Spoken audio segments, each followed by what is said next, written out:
Browne. Welcome to this week's MFB News, the Easter edition.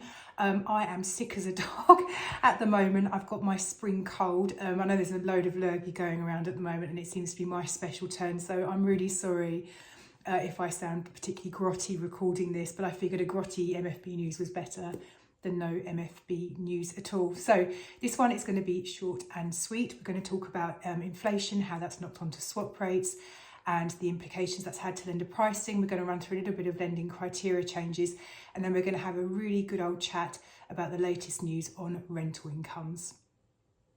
Okay, so when we spoke last week, we had just had the headline inflation data that had come through, telling us that inflation had come down to 3.4% and that core inflation was at 4.5%, and this is for February.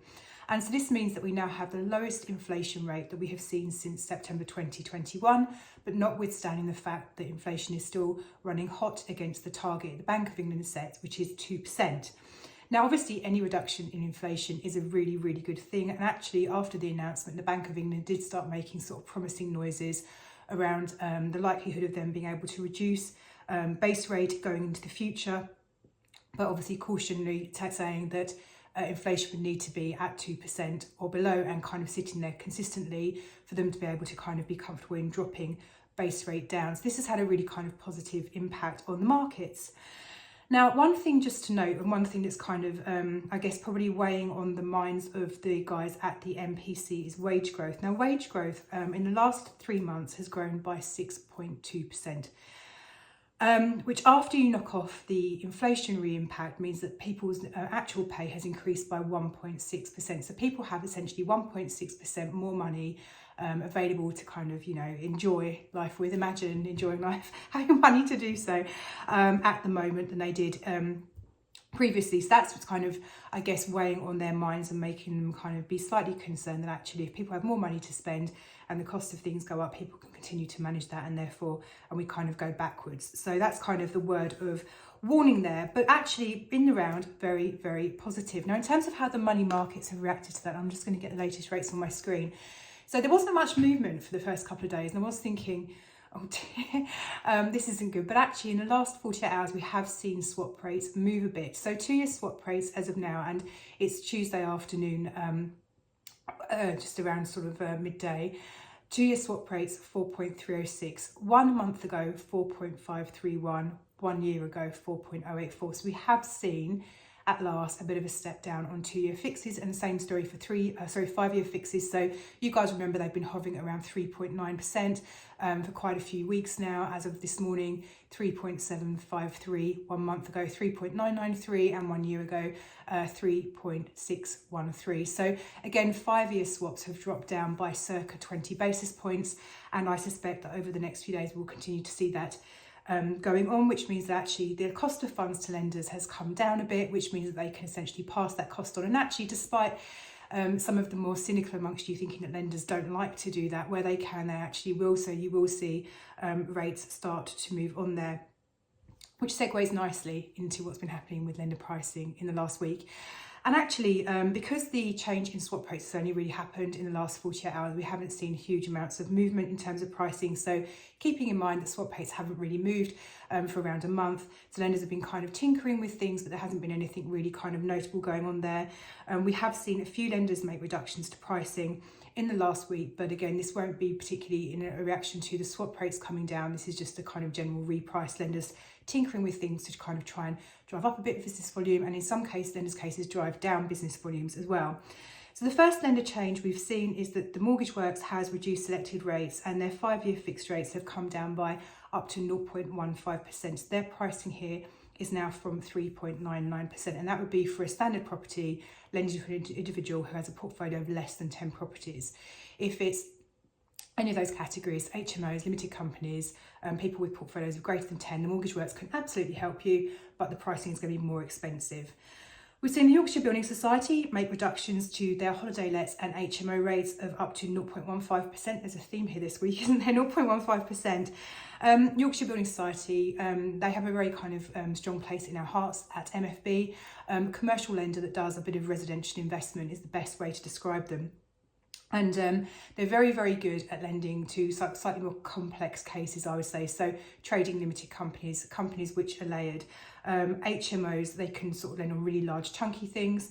And with, that's not a very technical term, is it? Sorry, larger blocks of multi-units or letting rooms.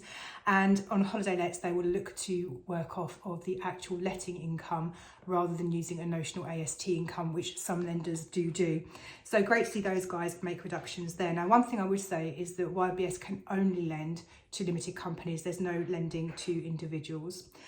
Now, we've also seen Aldermore Mortgages make some reductions or bring out some limited edition rates, which are really, really good to see.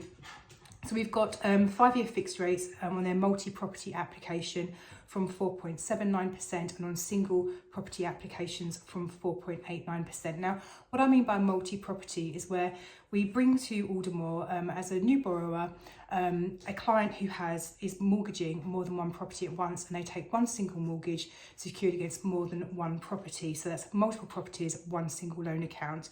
Now, some people really like these. Some people can't stand the thought of them because they see it as restrictive. For example, if you had a portfolio, say 5 properties with Aldermore, you went to sell one for £100,000, you'd be forgiven for thinking that you would be able to retain at least some of that £100,000 for yourself. It's not a given. Aldermore can actually insist on keeping all of it, although they wouldn't necessarily do so. It just depends on the overall loan to value of the portfolio and so on. But the good point being here is that Aldermore have reduced their rates by bringing out some limited editions. They're very competitive, and these guys can lend to individuals, no maximum number of properties in the background, trading limited companies, SPVs, layered companies and the like. They also are only taking personal guarantees from the directors. So loads of great stuff in their criteria. Now, we've seen Zephyr Home Loans reduce their rates by, guess what, 0.15% on 5-year fixes, and also made some reductions on their trackers. And Vida Home Loans have reduced some of their rates by 0.1% this time, just bucking the trend ever so slightly, but also they've increased some of their rates by 0.1% as well. So I think in terms of kind of the broader message of lender pricing updates, actually I think we'll see more pricing updates come through next week after Easter weekend. Swap rates have only been down for a couple of days. Lenders always like these things to kind of settle a bit, because there's no point bringing out a bunch of rates which are lower. If swap rates suddenly jump up again, you've got to do a whole nother reprice. That's not good for anybody. But I do suspect that if swap rates do kind of continue to stay where they are or come down a bit further, we will see some further repricing next week. But actually this week on the whole, very, very positive. Now, we've seen a couple of lenders make changes to their lending criteria in the last week, and both of these are in relation to the stress test they're using when doing the rental calculation to determine if the buy-to-let mortgage is essentially affordable. So the first lender to make changes are the Coventry, who have reduced their stress test. So what they're saying now is that if you're taking a 5-year fixed rate with them, the rental calculation they're going to use would be 145% or 125%, depending on your tax code. Assuming a notional interest rate of 4.5%. So it's come down. So broadly speaking, you can now borrow more per pound of rental income than you could do with the Coventry, yesterday even. And the other lender who's done this is the Skipton, who've done exactly the same thing. Their stress test is slightly more onerous. So they're now stressing 5-year fixed rates at 5.99% and all other rates, so 2-3-year fixes and also anything variable at 7.09%. I think this calls into actually, probably more interestingly, the broader question of why are lenders reducing these rental calculations?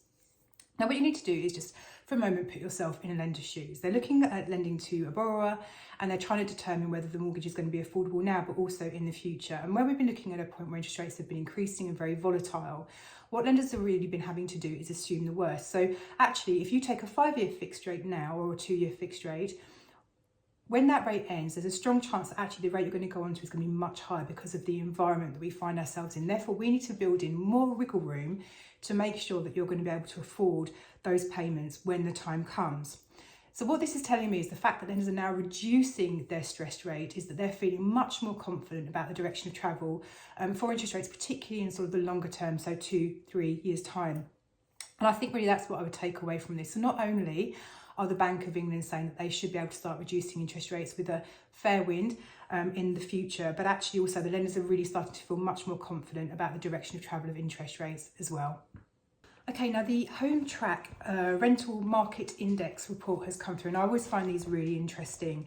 And so what I've done, it's a 7-page report, 7 or 8 pages. And so what I've gone through and kind of extricated what I see as the high points or the kind of headlines that I think you would want to know about. Now, if you would like a copy of the full report, we're very happy to share it. Just email us in and we can send that to you. But here are the kind of the headlines. And I suppose I just sort of thinking aloud, if you get really stuck with things to do over Easter, you could turn this into a quiz with the family. So in terms of annual rent inflation, so annual rent inflation is now at 7.8%, which sounds incredibly high, and it is, but it's also a 2-year low. So things have come down from over 11% down to 7.8%. Now, nothing to worry about there. 7.8% is still incredibly high. There's been a year-on-year change in terms of rental demand for rental properties of minus 20%. There are 20% less people looking to take on a rental property or a new rental property at the moment. The number of rented homes receiving greater than £1,000 per month now tips the majority of properties in the UK private rental sector, with 51% of homes now commanding rents of over £1,000 per month. Can anyone guess which region has seen the highest annual rental growth? It's Scotland at 11.6%. Now, another bit of data that I found quite interesting, a fifth more homes are available to rent year on year, but it still remains below the pre-pandemic levels. So I guess if you look at maybe the number of people looking to rent homes coming down a bit, and it's kind of factor that in as well. But actually what they're saying is that there are more homes available to rent, but actually there is still less homes available to rent than before the pandemic.